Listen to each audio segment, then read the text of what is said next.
Ina nga bukid, akon man na. Ina nga sapa, ako na. Ako si Senyorita Erica. Ara na sa akong tanan. Wapa, alam, namilawas kag manggarano. Ang ako namay, asidero. Dutunan nga tao gay sa bahon ko nila. Amo ko na ka manggarano.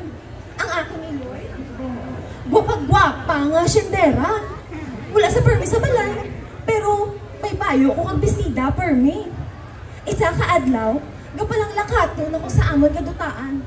Sang may nakita ako. Isa ka pamilya. Gakaon. Binanta ko ginakaon nila. Ah! Kamote? Timbang? Nga ginakaon na nilang damog ka iduhaw?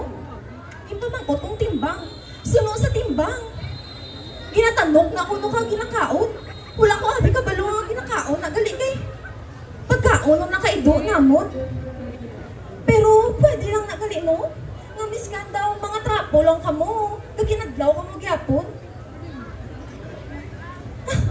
Nadumduman ko nga.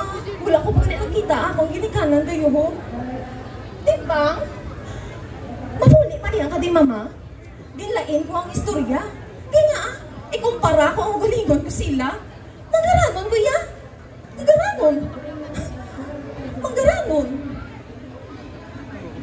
Ma? Maday ka makadto? Malakad ka? Maupod ko, be. Nang hindi si mama. Hambal ya. Di lang ko kung kagstorya ko ng timbang namon. Pa? Malakad ka? Manyapon na tayo sa palapala. Nang hindi si papa. Hambal ya, kadtulong ko sa banwa kagasto mo ng kwarta namon. Puro na ako timbang, timbang, timbang. Di na akong ginikanan. Abit ko anad na ko nga, magaranon lang ko. Pero sa nakita kong pamilya nga to, nabalaan ko kung anong kulang sakon. Pero nga may isa ko, magaranon ko yan. Magaranon. Magaranon lang ko. Good evening, everyone. The piece that I just performed was as original, written by me, and I hope you enjoyed and learned from it. Thank you so much.